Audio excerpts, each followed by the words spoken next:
अस्सलाम वालेकुम फ्रेंड्स और मेरे अज़ीज़ बच्चों। आज मैं आपके सामने कहानी का मिट्टी और सोना उसका दूसरा पार्ट जो है पेश करना चाहती हूँ और उसी के साथ एक बुनियादी बात बताना चाहती हूँ कि बच्चों को अगर लिखने के साथ साथ पढ़ने की आदत डालनी है तो घर में जो बड़े हैं तो यानी कि जो वालिदैन और जो घर के बुज़ुर्ग हैं बड़े हैं तो उन लाज़मी तौर पर उन्होंने ये बात का ख्याल रखना चाहिए कि किताब को सामने रख कर खुद पढ़ें और बच्चों को पढ़ाएं। इससे बच्चों को खुद ब खुद लिखने की और पढ़ने की भी रवानी के साथ में पढ़ने की आदत हो जाएगी। चलो अब हम आगे बढ़ते हैं। खुशबख्त के वालिद का इंतकाल हो गया है ना। अब वो यतीम हो गया। इस दुनिया में उसका कोई भी हमदर्द और गमख्वार न था। उसको बचपन से ही खेती बाड़ी में दिलचस्पी थी, लिहाजा एक बाग में माली बनकर वो काम करने लगा। बड़ी मेहनत और लगन से फलों की काश्त करता। अपने काम को इबादत समझकर करता। मेहनत से भी कभी जी न चुराता, जिसका नतीजा ये हुआ कि यानी बाग में बहुत ज़्यादा जो है तो फल आने लगे और मालिक को दोहरा नफ़ा हासिल हुआ। उसने खुशबख्त को इनाम दिया और मजदूरी में भी इजाफा कर दिया। गर्ज के इसी तरह दिन गुजरते गए। जब बाग के मालिक के मरने का वक्त आया तो उसने अपनी लड़की की शादी खुशबख्त के साथ कर दी और तमाम जायदाद बाग वगैरह उसके नाम मुंतकिल कर दिया। अब खुशबख्त की किस्मत का सितारा चमकने लगा। वो काफ़ी मालदार बन गया, मगर अपने मरहूम बाप की नसीहतों को भूला नहीं। गरीबों और मिस्किनों की मदद करता, हर एक के दुख दर्द में शरीक होता। अब बागों की देखभाल भी नौकर करते थे, मगर इन पर भी खुशबख्त की कड़ी निगरानी रहती थी। आहिस्ता आहिस्ता उसने दूसरे कारोबार भी शुरू कर दिए। जिस काम में हाथ डालता नफ़ा ही नफ़ा होता।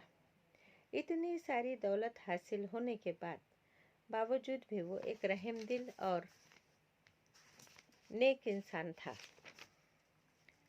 हर वक्त अपने बाप की नसीहतों को याद करता और इन पर अमल करता रहता।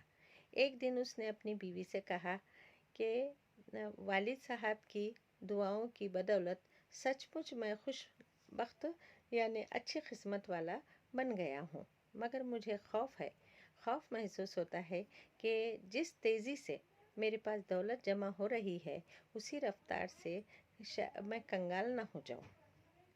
मेरी किस्मत पर खुद मुझे रश्क आता है। हो सकता है कि खुद दौलत को ही मुझसे हसद न हो जाए, इसके पर लग जाए और वो उड़ जाए। बीवी ने कहा, मेरे सरताज, ऐसी मायूस कुन बातें हरगिज़ दिल में ना लाइए।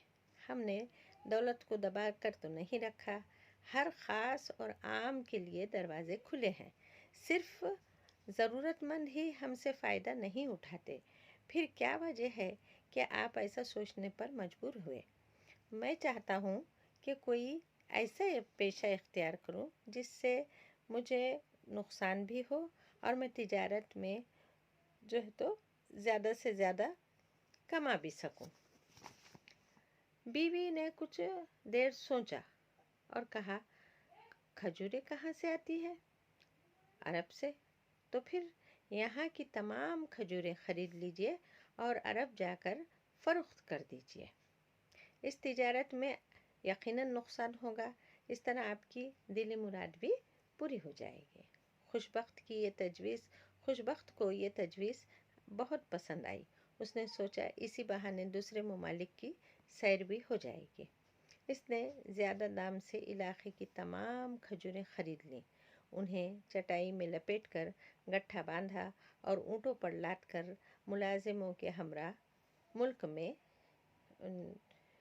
की तरफ चल पड़ा। काफिला रेगिस्तान से गुजर रहा था। एक दिन उसने देखा कि सामने से दूसरा कारवां आ रहा है। करीब आने पर इल्म हुआ कि वो शहजादा यमन का काफिला है, मगर खुशबख्त ये देखकर हैरान रह गया कि सिपाहियों के हाथों में तलवारें नहीं थीं, बल्कि छलनियाँ थीं। क्या थी? छलनियाँ थीं। खुशबख्त ने नहायत इज़्ज़त और एहतराम से शहज़ादा यमन से उसकी वजह दरियाफ्त की। शहज़ादे ने जवाब दिया, छलनियों की मदद से हम इस सहरा की खाक छानेंगे। मैं एक बेशबहा अंगूठी की तलाश में हूँ।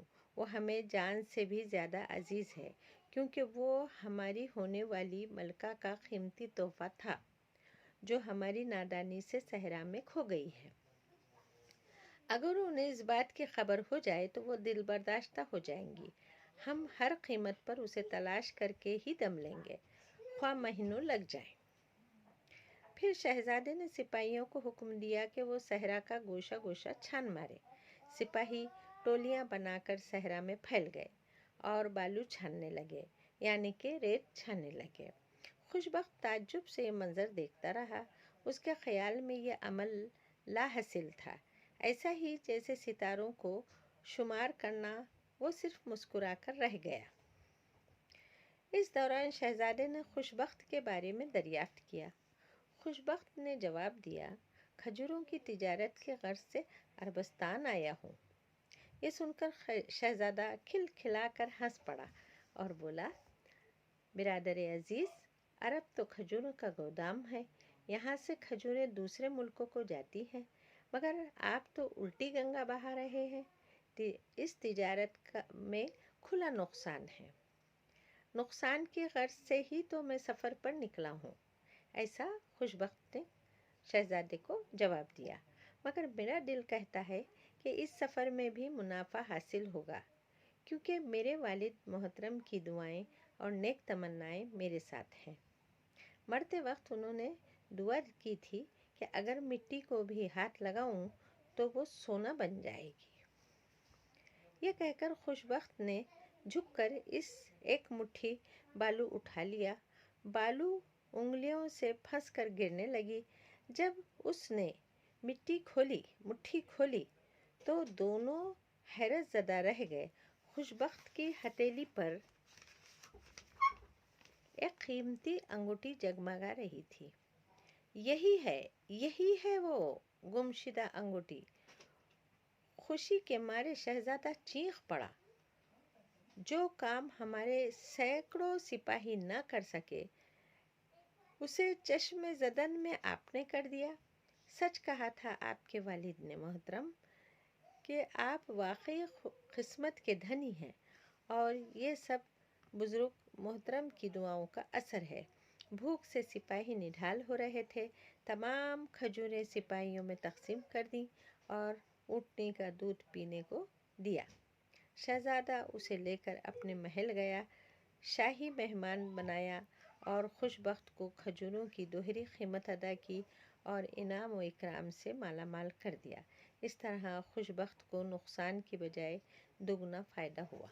इस कहानी का मतलब ये है बच्चों कि सबसे पहले बड़ों की बातों को फर्माबरदारी के साथ सुनना चाहिए, उस पर अमल करना चाहिए, उनको नाखुश नहीं करना चाहिए। तो उनकी दुआएं हमारे साथ होती हैं। उनकी दुआओं के तुफैल में, उनकी दुआओं के बदले में हमारी सारी ज़िंदगी सुकून, आफियत, खुशी के साथ गुजरती है। इतना कहकर ये कहानी जो है अब यहाँ ख़त्म हुई। अब आगे दूसरी कहानी के लिए इंशाल्लाह नेक्स्ट एपिसोड में हमारी आप लोगों से मुलाकात होंगी। मेरी आपसे दरख्वास्त है कि आप लोग मेरे चैनल को सब्सक्राइब कीजिए, बेल आइकन को दबा दीजिए और उसी के साथ में मेरे जो है वीडियो को लाइक कीजिए, पसंद कीजिए और मुझे जो है तो अच्छे से अच्छे वीडियो बनाने का मौका अता कीजिए, हमारी हिम्मत अफजाई कीजिए। अल्लाह हाफिज़। अल्लाह निगहबान।